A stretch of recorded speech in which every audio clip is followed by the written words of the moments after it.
नमस्कार সকল के हेलो एवरीवन नमस्ते सभी को good evening to all of you. आज यहाँ पे बहुत इम्पॉर्टेंट बातें करेंगे जैसे कि करते हैं। तो मैं बंगाली एंड हिंदी को साथ में कह रही हूँ और इंग्लिश में नहीं कहूँगी क्योंकि ऑलरेडी ये रिटन है इंग्लिश में। तो जो इंग्लिश मीडियम से है और आपको बंगाली हिंदी दोनों में से कुछ कोई भी लैंग्वेज समझ में नहीं आते हैं तो भी आप इस लेस्बी लिटरेचर के वीडियो से अपना टॉपिक कवर कर सकते हो क्योंकि ये इंग्लिश में ही लिखे हैं। तो यहाँ से भी आप प्रैक्टिस कर सकते हो प्रीवियस क्वेश्चंस रीनेट के। सो नमस्कार সকল के गुड इवनिंग সবাই আশা করছি ভালো আছো বা ভালো আছেন। আমরা আজকে খুব গুরুত্বপূর্ণ কথা বলবো প্রিভিয়াস কোয়েশ্চেন আলোচনার সাথে সাথে। তো please stay connected with SP literature and please do like comment share and subscribe. So শুরু করা যাক। 116 নম্বর কোয়েশ্চেন। আমি এখানে শিওর নই, আমি বেশ খানিকটা ঘাটাঘাটি করার পরেও উত্তরটা সঠিক উত্তরে পৌঁছতে পারলাম না, দুঃখিত আমি তার জন্য। কারণ পঞ্চতন্ত্র আমার ইন ডিটেল স্টাডি করা নেই। আর ঠিক সেরকমই 125 কোয়েশ্চেনের ক্ষেত্রেও বলবো আমি কনফার্ম এখনও বলতে পারছি না। দুটো করে অপশান আমি পাচ্ছি কিন্তু আরেকটা করে অপশান খুঁজতে গিয়ে আমার খুব প্রবলেম হচ্ছে। অ্যান্ড যেটা এখানে আলোচনা করব সেটা হলো 130 number question. Which of the following citations of an article published in a journal is in the correct format according to MLA Handbook 9th edition? So MLA হ্যান্ডবুকের যে 9th এডিশন আছে সেটা আর্টিকেল সাইট করার জন্য আমরা যে work site করে থাকি সেটার জন্য আমরা কোন স্টাইলটাকে ফলো করে থাকি। তো এখানে অপশন 1 2 3 4 চারটে দেওয়া আছে। প্রত্যেকটাতেই দেখলে তোমরা বা আপনারা দেখবেন যে কোথাও না কোথাও ফ্লু স্টপ কমা তারপর হাইফেন তারপর হচ্ছে নাম একটু গড়বড় দেওয়া আছে, মানে উলট পালট করা আছে। তো ফাইনালি যে আনসারটা এখানে সঠিক হচ্ছে সেটা হচ্ছে box comma Colin Glenn full stop within quotation যে ওয়ার্কটা সেটার নাম, then full stop, then American not I am sorry it's typing mistake not writing mistake, মানে লিখতে গিয়ে আমার ভুল হয়ে গেছে, আমি সরি। আমেরিকান পিরিয়ডিক্যালস, তো এইটাই হচ্ছে ঠিক। তো আমি বলবো এখানে প্লিজ MLA হ্যান্ডবুকে সাইটেশন এবং আদার্স যে আছে সেগুলো থেকেও, কারণ আমরা রিনাইটের আগে যে অফলাইন এক্সামে এসেছিলো সেখানেও আমরা দুটো প্রশ্ন পেয়েছিলাম এরকম MLA হ্যান্ডবুক থেকে। তো খুব সম্ভাবনা আছে এগুলো নিয়ে আবারও প্রশ্ন আসার। তো প্লিজ এটা নিয়ে পড়তে হবে। আর একটা কোয়েশ্চেন আমি এখানে নিয়ে আসছি 135 number. This is another note খাতা।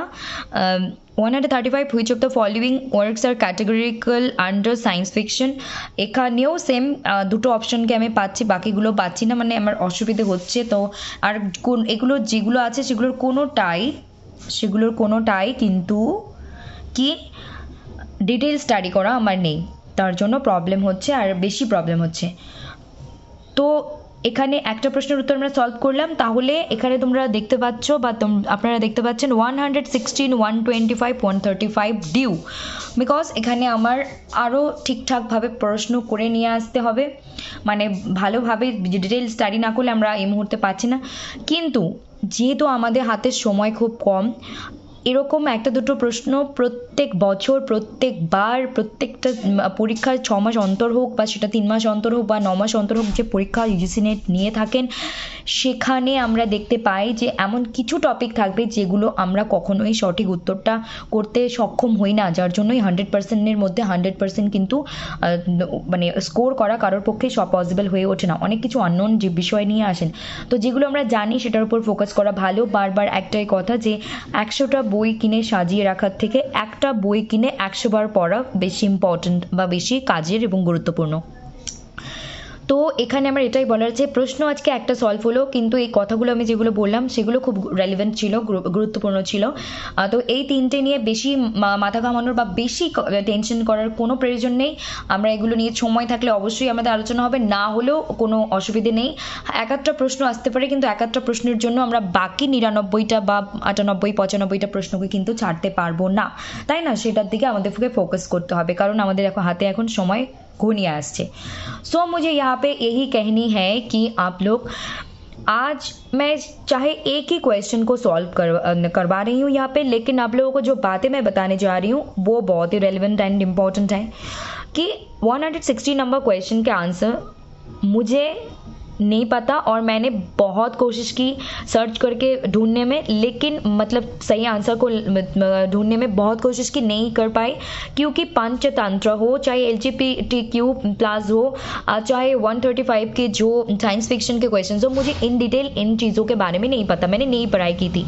तो मुझे ये आंसर्स आप लोग देख रहे होंगे 116 नंबर, 125, 135 क्वेश्चंस मैं ड्यू रख रही हूँ और अगर हो सके तो एग्ज़ाम से पहले ज़रूर सॉल्व करवाऊंगी और नहीं हो सके तो भी कोई प्रॉब्लम नहीं है, पहले तो हमें मालूम है उसको सॉल्व करते हैं।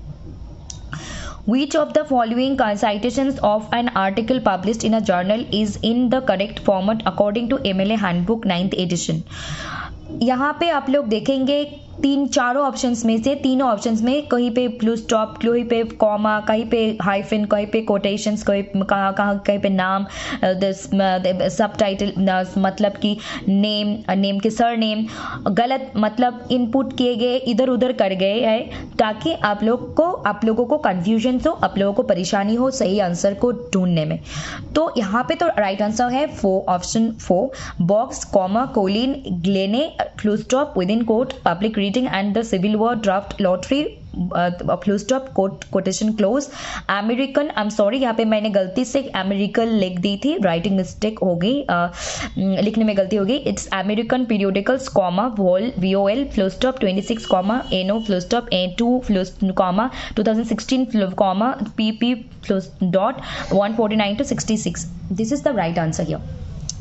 यहाँ पे मैं यही कहूँगी MLA हैंडबुक को और अदर्स जो हम स्टाइल फॉलो करते हैं लिखने के बाद, journal, article, periodical, research paper जो भी, तो वहाँ उसके लिए आप इसको डिटेल में पढ़ो क्योंकि आप लोगों को भी पता होगा मैंने सॉल्व करवाई थी ऑफलाइन पेपर जब सॉल्व हुए, कैंसिल एग्जाम हो गए थे, तब मैंने सॉल्व करवाई थी। वहाँ पे MLA हैंडबुक से और साइटेशन से 2 क्वेश्चंस आए थे और ये फिर रीनेट के क्वेश्चन मतलब रीनेट के क्वेश्चन में भी ये है, तो आप ये ऑटोमेटिकली बहुत इंपॉर्टेंट हो जाते हैं आने वाले एग्जाम के लिए। मतलब अपकमिंग जो 30 to 35 डेज में हमारे जो एग्जाम है वहाँ पे ऑटोमेटिकली ये टॉपिक बहुत ज़्यादा इंपॉर्टेंट हो जाते हैं, तो इसको अच्छे से पढ़ाई करके जाना, याद कर लेना।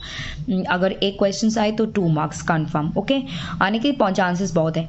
और मैं यहाँ पे कहूँगी, यहाँ पे 116 नंबर, 125 नंबर एंड 135 नंबर, इन तीनों क्वेश्चंस में से हमें बहुत ज़्यादा दिक्कत हो रही है। इट्स ओके क्योंकि आप लोगों को पता है 100 क्वेश्चंस में से सिर्फ एक नहीं, ऐसे 10% क्वेश्चंस ऐसे आते हैं जो कि आप लोगों को नहीं पता। वो लोग ऐसे ही क्वेश्चन सेट करते हैं कि कोई भी कैंडिडेट 100% सही ना कर पाए, इसीलिए शायद 100% जो मतलब 100 में से 100 कोई भी कैंडिडेट मतलब सही आंसर नहीं कर पाते हैं। 70 तक स्कोर कर मतलब विद आउट ऑफ 100 70 क्वेश्चंस को सही कर लेते हैं, कभी कभी 75 को भी कर लेते हैं, लेकिन अदर्स जो है वो नहीं कर पाते हैं इसी वजह से।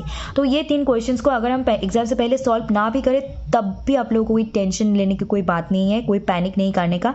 अगर समय हमारे हाथ में रहे और मुझे ये लगा कि मैं लेकर आऊँ तो मैं डेफिनेटली आप लोगों के साथ शेयर कर दूंगी, और अगर नहीं भी कर पाए तब भी कोई पैनिक और टेंशन मत लेने का, क्योंकि 1-2 नंबर के लिए हम बाकी 99-95 क्वेश्चंस को नहीं छोड़ सकते हैं ना। क्वेश्चंस 100 है तो हमें उस जगह पे फोकस करनी चाहिए जहाँ से ज़्यादा क्वेश्चंस पूछे जाएंगे एग्जाम में। सो डोंट वरी, बट ये मैं रिस्पॉन्सिबिलिटी के साथ कहती हूँ कि ये तो इन क्वेश्चंस अगर मैं और हाँ मेरी अगर मैं एक कहूँगी, मैं पूछूंगी, अगर मुझे मिल जाए उनसे ये आंसर तो मैं शेयर कर दूंगी डेफिनेटली। अगर नहीं मिलते हैं तब भी कोई टेंशन नहीं लेने का। Okay, that's it for today. चाहे हम आज एक क्वेश्चन सॉल्व की 10 मिनट्स में, बट जो मैंने बातें यहाँ पे शेयर की वो भी बहुत ज़्यादा इंपॉर्टेंट एंड रेलिवेंट थे, क्योंकि एग्जाम आने वाले हैं तो हमें रिलैक्स होकर जो चीज़ों से ज़्यादा क्वेश्चन पूछे जाते हैं वहाँ पर हमें फोकस करनी चाहिए। और हाँ, आप लोगों के लिए बहुत सारी चीज़ें आने वाले हैं। 30 days strategy for for UGC net, WB set के 15-20 डेज के स्ट्रैटेजी, एंड गेट के 60 अराउंड 60-70 डेज के स्ट्रैटेजी, एंड UGC नेट के रिन्यू रूल्स अगर हो सके तो लाऊंगी, और नहीं हो सके तो एग्ज़ाम के बाद भी लेकर आऊँगी। वो इस वक्त इंपॉर्टेंट नहीं है, इस वक्त ज़्यादा इंपॉर्टेंट है एग्ज़ाम को क्लियर करना, पढ़ना, और उसके बारे में हम बाद में भी डिस्कस कर सकते हैं। और the criticism theory British literature, मैं कुछ चीज़ करने वाली हूँ मैं अपकमिंग दिनों में, चाहे आप दिसंबर 1 से मतलब 30 डेज़ के एक मेरी अलग एक प्लान होगी, जो कि हम ऐसे प्रिपेयर करेंगे कि मैंने कहा था 30 डेज़ में 30 टॉपिक्स ऐसे कवर करेंगे, एग्ज़ाम हॉल में जाके अगर हमें 30 क्वेश्चंस दिखने को मिल जाए तो बात ही बन जाएंगे। अगर नहीं भी दिखने को मिले, 10-15 भी देखने को मिले तो भी बहुत बड़ी बात होंगे। तो ऐसे हम करने वाले हैं अपकमिंग डेज़ में। सो ऐसे वीडियोज़ के लिए आप लोगों को क्या करना होगा, ज़्यादा से ज़्यादा like, comment, share and subscribe SB literature को। Please do like, comment, share and subscribe. Please আপনারা এসবি লিটারেচারকে like, comment, share and subscribe করুন, আর জুড়ে থাকুন, পড়তে থাকুন, সামনে পরীক্ষা আছে, আমরা একসাথে পড়বো, এগিয়ে যাব। So that's it for today. Thank you very much, God bless you all, love you all and thank you all. Stay connected with SB literature and हम पढ़ते रहेंगे, साथ में एक साथ ग्रो करेंगे और एग्ज़ाम भी क्लियर करेंगे, और देखते रहिए एसबी लिटरेचर को। Okay, thank you for today and see you soon, bye and take care.